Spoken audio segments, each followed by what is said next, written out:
Awesome. तो guys, जैसा कि आप सभी लोगों ने इस थंबनेल में और टाइटल वगैरह में पढ़ ही लिया होगा, तो आज हम बात करने वाले हैं सहारा इंडिया के बारे में। जी हाँ, वही हमारा सहारा परिवार, जिस परिवार ने आज हमें बेसहारा कर दिया है और आज हम अपने पैसों के लिए रो रहे हैं या परेशान हो रहे हैं और अल्टीमेटली हमें हमारा पैसा नहीं मिल पा रहा है। पूरा बेसिक से मैं स्टार्ट करूंगा और बहुत ही शॉर्ट फॉर्म में आपको समझाने की कोशिश करूंगा कि आखिर सहारा परिवार क्या था, क्यों बंद हुआ, क्यों पैसा नहीं दे पा रही है, उसके एमडी जेल में क्यों गए सुब्रतो राय। सारी बातें आपको मैं बताऊंगा डिटेल्ड में, लेकिन बहुत ही आसान भाषा में मैं समझाने की कोशिश करूंगा, ताकि आज मेरी वीडियो अगर कोई 8th स्टैंडर्ड का बच्चा भी देख रहा है ना, उसको भी अच्छे से समझ में आ जाए कि क्या था सहारा इंडिया का फंडा और क्यों बंद हुई और क्या चांसेस हैं पैसा मिलने के या नहीं, सारी बातें।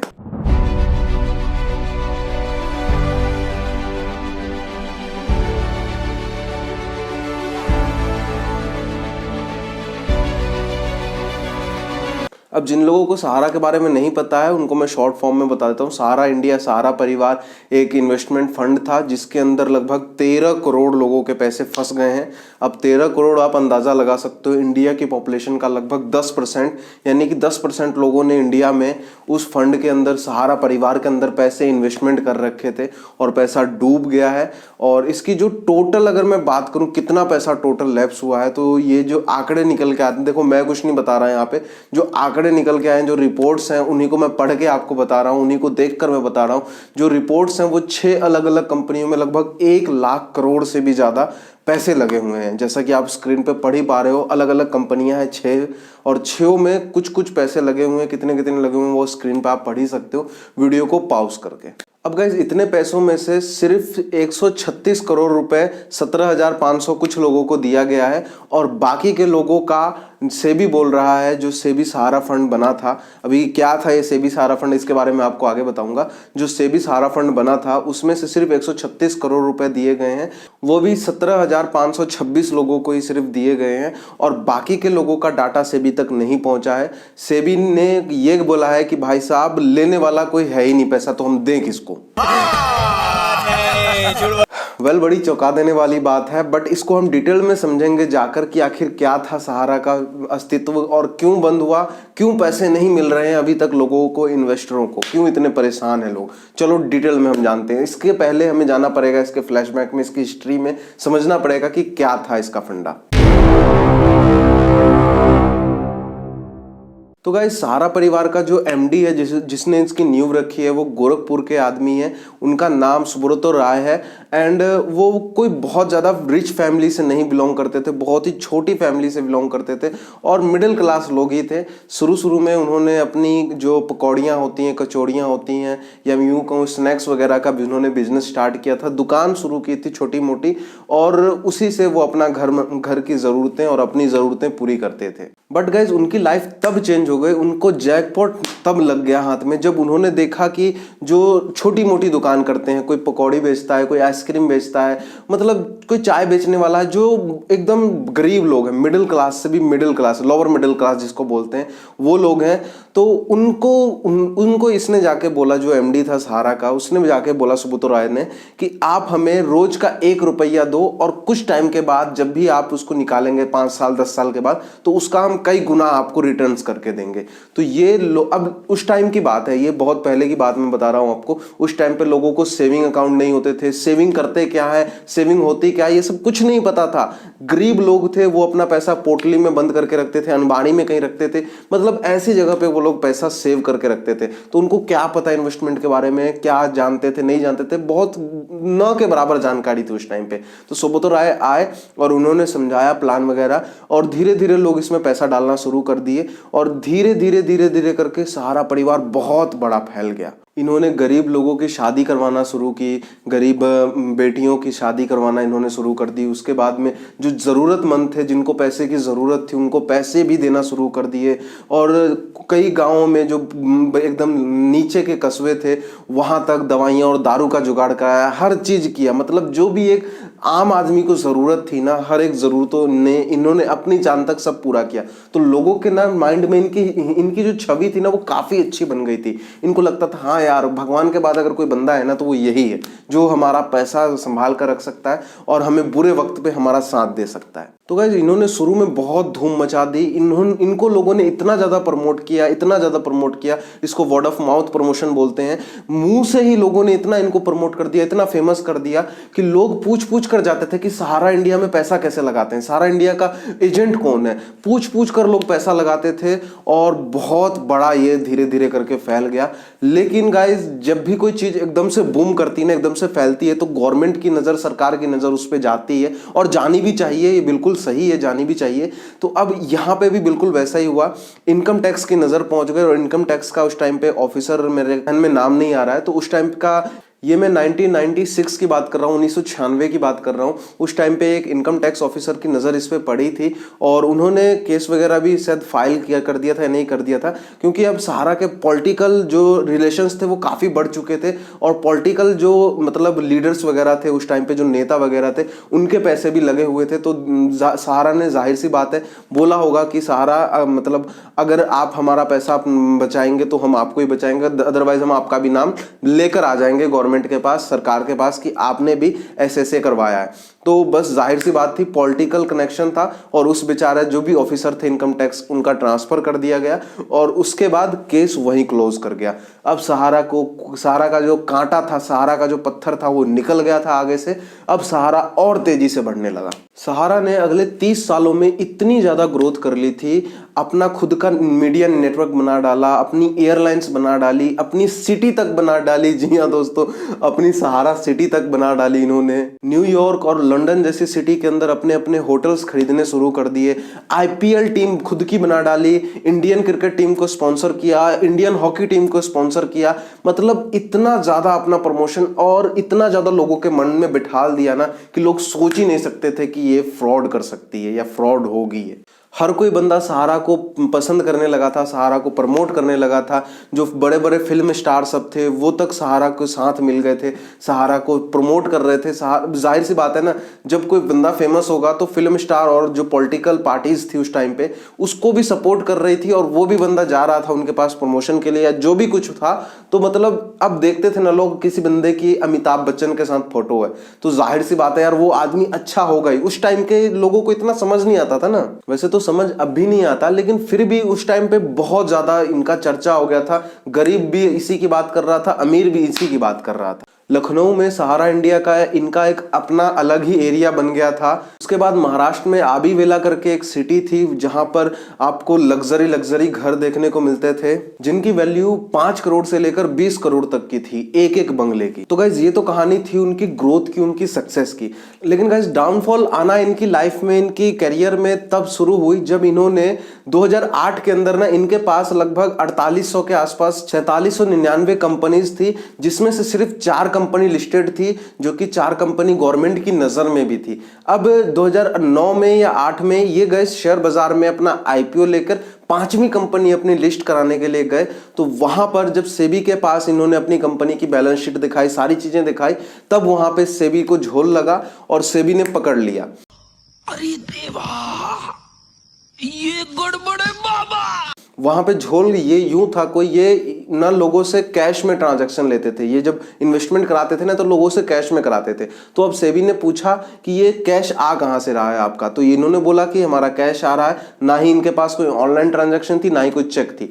वहां पे इन्होंने कंपनी को लिस्ट होने से भी मना कर दिया सेबी ने कि आपकी कंपनी हम लिस्ट नहीं होने दे सकते, और तो और कई सारे मुकदमे तक लगा दिए इन पे, और ये बोला गया कि हम आपका ये रिस्ट्रिक्ट कर रहे हैं, ये आप नहीं लेकर आ सकते और ना ही अब आप लोगों से दोबारा इन्वेस्टमेंट करा सकते हो, लोगों से दोबारा पैसे दिलवा सकते हो। उस टाइम तक सहारा परिवार ने लोगों से 3600 करोड़ रुपए उठा लिए थे, और जिसका कोई मतलब सेबी ने जब इनसे मांगा कि आप इनका प्रूफ दीजिए, इनकी डिटेल बताइए कहां से आए पैसे, तो इन्होंने कोई डिटेल नहीं दिया। तब जाकर सेबी ने बोला कि अब हो गया, बहुत सारी चीजें आपने कर ली, अब हम कुछ भी नहीं करने देंगे। सेबी ने कहा तुमने जितना लोगों से पैसा इकट्ठा किया, जितना पैसा लोगों से इन्वेस्ट कराया है, लिया है अपने पास, वो सारे पैसे लोगों को रिटर्न करो 15% इंटरेस्ट के साथ। तो सहारा ने कहा बिल्कुल हम नहीं कर सकते, और 2010 की बात है आई थिंक, वो चले गए इलाहाबाद हाई कोर्ट के अंदर। वहां पर कई तारीख लगने के बाद, कई तारीखों के बाद ऑर्डर दे दिया कोर्ट ने कि सेबी का जो रिस्ट्रिक्शन है वो गलत है, इसको हटा दिया जाए और जो सहारा परिवार है वो फिर से चालू कर दिया जाए। इनकी कोई गलती नहीं है, ये सही काम कर रहे हैं। तो फिर से वहां से स्कीमें चालू हो गई, फिर से सहारा परिवार मोटिवेट हो गया। फिर कुछ दिन के बाद पता नहीं कोर्ट में क्या नहीं हुआ, उसके बाद फिर से रिस्ट्रिक्शन लगा दी गई और बोला गया नहीं सेबी तुम सही थे, सहारा परिवार ही गलत था, हम रिस्ट्रिक्शन फिर से लगा रहे हैं। और फिर से वहां पे रिस्ट्रिक्शन लग गई। तो अब सहारा परिवार तो बैठने वाला था नहीं, सहारा परिवार सीधा उठा और चल दिया दिल्ली सुप्रीम कोर्ट के अंदर। सुप्रीम कोर्ट ने कहा नहीं ये बिल्कुल गलत है, तुमको लोगों को पैसे वापस करने होंगे। तो अब सुप्रीम कोर्ट ने क्या किया कि उसको सहारा को बोला कि तुम पैसे उठाकर सेबी को दो और सेबी लोगों को पैसे वापस करेगा। अब सेबी ही लोगों का सहारा बनेगा, तुम लोगों का सहारा नहीं बन सकते। तो वहां पे एक फंड बनाया गया है जिसकी मैंने स्टार्टिंग में ही बात की थी, जिसको बोला जाता है सेबी और सहारा फंड। उस फंड में सहारा पैसे जमा करता था और उस फंड से निकाल के सेबी लोगों को पैसे रिफंड करने लगा। बट गाइस सेबी ने ये कहा कि हम पैसा दें किसको, हमारे पास तो कोई डाटा ही नहीं है। तो हमारे पास जब डाटा नहीं है तो हम पैसा रिफंड किसको करेंगे। तो अब सहारा से सेबी ने डाटा मांगा। तो गाइस 2013 के अंदर सहारा ने सेबी के बाहर 127 ट्रक भेजे थे कागजों से भर के और कहा जी लो ये हमारे लोगों का, हमारे इन्वेस्टरों का डाटा है, इनको आप देखो समझो और इनको पैसे रिफंड कर दो। उसके बाद में सेबी ने पता नहीं कितने लोगों की टीम अलग से बिठा ली, जिसके ऊपर आई थिंक मैंने सुना है ऐसा न्यूज वगैरह में 50 करोड़ से भी ज्यादा यहाँ पे खर्च हो गए उन लोगों के ऊपर सिर्फ ये पेपर्स चेक करने में। तो उसके बाद भी पता लगा कि काफी सारे पेपर मिसिंग है। इसमें बताया तो ये गया है कि लाखों लोगों के पैसे लगे हैं, लेकिन यहाँ पे हजारों लोगों का ही डाटा है। तो बाकी के डाटा कहाँ गए। जब सहारा से पूछा गया कि डाटा कहाँ गए तो सहारा ने बोला जी हमारे पास तो यही है, इसके बाद मुझे कुछ नहीं पता है। उसके बाद कोर्ट ने सहारा को ये बोला कि आपको 15,000 करोड़ रुपए, जी हाँ गाइस 15,000 करोड़ रुपए इन्वेस्टरों को देना होगा, जिसको आप सेबी फंड और सहारा फंड में डाल दो। उसके बाद सेबी उन पैसों को रिटर्न कर देगा। तो उन्होंने डेट दी, तीन इंस्टॉलमेंट बनाए, 3 EMI बनाई कि 3 बार करके आप ये पैसा दे सकते हो। तो उन्होंने पहली इंस्टॉलमेंट भरी थी आई थिंक 5100 के आसपास, 5100 करोड़ की पहली इंस्टॉलमेंट भरी थी और दूसरी और तीसरी उन्होंने भरी ही नहीं कभी। उन्होंने दूसरी तीसरी कोई पेमेंट चुका ही नहीं। अब जब सेबी से पूछा गया कि पेमेंट कहाँ है, पेमेंट क्यों नहीं दे रहे हो, तो सेबी ने कहा हमारे पास पेमेंट अब नहीं है, हमने 2-2.5 लाख लोगों की पेमेंट ऑलरेडी कर दी थी। तो सेबी ने पूछा कि जिन लोगों को पेमेंट की है उसका हमें कागज तो दिखाओ, कोई डाटा तो होगा ना तुम्हारे पास जो पेमेंट किया है। तो डाटा भी देने से मना कर दिया, बात को घुमाते रहे काफी समय तक। जब बातों को घुमाने लग गए तो कोर्ट ने आदेश दे दिया सहारा परिवार के सारे बैंक अकाउंट फ्रीज कर देने के लिए। एंड 2013 में 26 फरवरी की उनकी तारीख थी, जो कि सुब्रतो राय जो उनके MD थे वो तारीख पे नहीं पहुंचे और 28 फरवरी के दिन उनको गिरफ्तार कर लिया गया और पहली बार उनकी एंट्री हुई जेल में। 23 सितंबर 2014 को कोर्ट ने कहा कि आपको 47,000 करोड़ रुपए देने हैं, तो आप हमें एक शेड्यूल बना के दीजिए कि आप कब कब और कितना कितना पैसा दे सकते हैं हमें। वहां पर भी सहारा ने कोई सटीक जवाब नहीं दिया, बातों को टाला ही होगा। उसके बाद 23 नवंबर 2014 को दिल्ली ऑफिस का, जो सहारा परिवार का ऑफिस था दिल्ली, वहां पर रेड पड़ी और वहां से 135 करोड़ रुपए कैश पाए गए, जिनका कोई माए बाप ही नहीं था। माए बाप नहीं था मतलब कागज पे उनकी कोई एंट्री नहीं हुई, वो पैसे कहाँ थे क्या थे, ब्लैक मनी पकड़ाना हुआ था वहां पर। 2016 में सुब्रतो राय फिर जेल से बाहर आ गए बेल पर और फिर दोबारा वो कभी जेल गए ही नहीं। अभी फिलहाल में सुब्रतो राय बाहर है और इन्वेस्टर रोड पर है। रोड का मैंने कहने का मतलब ये है कि काफी जगहों पर लोग प्रोटेस्ट कर रहे हैं, लोग बोल रहे हैं कि सेबी हमारा पैसा दो या सहारा हमारा पैसा दो, लेकिन उन इन्वेस्टरों को कोई सटीक जवाब या एक जवाब नहीं मिल पा रहा है। और उधर दूसरी तरफ सहारा का जो MD सुब्रतो राय है वो जेल से बाहर आकर एक नई कंपनी की शुरुआत कर रहा है, या मैं यूं बोलूं कर दी है, जिसका नाम सहारा इवॉल्व है। वो एक स्कूटर वगैरह बनाती है जो कि ई-स्कूटर्स है। वो बोल रहे हैं कि हम फ्यूचर के ऊपर ध्यान दे रहे हैं, भविष्य के ऊपर ध्यान दे रहे हैं और इन्वेस्टरों को क्या होगा नहीं होगा उस पर कोई भी सुनवाई नहीं है। केस पे केस हो रहे हैं, तारीखों पे तारीख हो रही है, लेकिन कोई भी अभी तक सटीक जवाब इन्वेस्टरों को नहीं मिला है अभी तक। तो ओवरऑल ये था सहारा का पास्ट जो अभी तक हुआ। अब केस जो है वो अभी तक चल ही रहे हैं, कोई भी केस अभी तक क्लियर नहीं हुए हैं।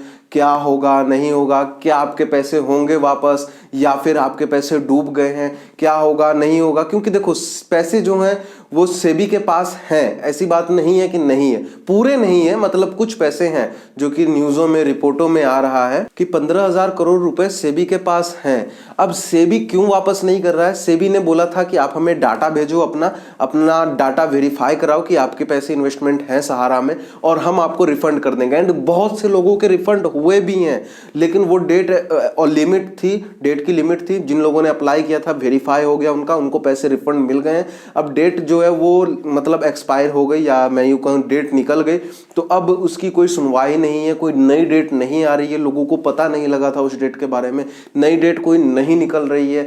क्या होगा नहीं होगा इसका भी किसी को कुछ नहीं पता। वैसे मेरे हिसाब से कोर्ट को एक सही, क्योंकि देखो कोर्ट साइड हो चुका है ये सब भी मामले से भी, मुझे जहां तक लग रहा है, और कोर्ट कोई डायरेक्ट मतलब कोर्ट को ना प्रेशर बनाना चाहिए दोनों के ऊपर और बोलना चाहिए कि आपको पैसे देने होंगे। वहीं सहारा से लोग पूछते हैं, सहारा से क्वेश्चन जब किए जाते हैं तो सहारा बोल रहे हैं कि हम नई कंपनी अपनी बना रहे हैं जिसकी मदद से हम लोगों का जो पैसा फंसा हुआ है वो यहाँ से हम धीरे धीरे करके क्लियर कर देंगे। तो मतलब अल्टीमेटली कोई मतलब सटीक जो जवाब है ना, सटीक रास्ता है वो यहाँ पर नहीं मिल रहा है। अल्टीमेटली बातों को घुमाया जा रहा है जिस तरह से एक स्कैमर घुमाता है। अब इन सब बातों का कंक्लूजन अगर मुझे देना हो, आपको डायरेक्ट बताना हो कि क्या होगा अब नहीं होगा, तो भाई मेरे ख्याल से ना अब इसमें हम कुछ नहीं कर सकते। अब जो कुछ होगा वो सुप्रीम कोर्ट देखेगा, या वहाँ से क्या ऑर्डर्स आते हैं नहीं आते हैं, कि केस यूं ही चलता रहेगा या फिर एक्चुअल में कोई इसका रिफंड वगैरह मिलेगा या नहीं मिलेगा। मेरे को पर्सनली ना चांसेस बहुत कम लगते हैं कि अब किसी को पैसा मिलेगा, क्योंकि उस टाइम पे ना लोगों के पास नॉलेज नहीं था इन्वेस्टमेंट करने का, फाइनेंशियल नॉलेज नहीं थी। वैसे तो है आज भी नहीं, लेकिन आज भी ना लोग इन्वेस्टमेंट करते हैं तो थोड़ा सा देख के करते हैं, समझ के करते हैं। तो अब आपको अवेयर रहना है कि आपको कोई भी अब इन्वेस्टमेंट करनी है ना 10 बार सोच के करनी है कि मैं पैसे कहाँ लगा रहा हूँ। आपको हमेशा पैसे जो है ना अच्छे फंड्स में लगाने चाहिए और 10 बार सोच कर लगाने चाहिए। वैसे आपके कितने पैसे फंसे हैं सहारा परिवार के अंदर, एक बार मुझे कमेंट करके जरूर बताइएगा। एंड आपकी क्या राय है कि कोर्ट को क्या करना चाहिए, या सेबी को क्या करना चाहिए, सहारा को क्या करना चाहिए, उसके बारे में भी जरूर लिखिएगा ताकि हम पढ़ें और उसके ऊपर नेक्स्ट वीडियो हम बना सकें। यहां तक वीडियो देखने के लिए थैंक यू गाइज। वीडियो अगर आपको कुछ भी पसंद आई हो, कुछ भी इंफॉर्मेटिव लगा हो, तो एक लाइक जरूर कर दीजिएगा। मैं मिलता हूं आपसे अगली वीडियो में, तब तक के लिए बाय बाय।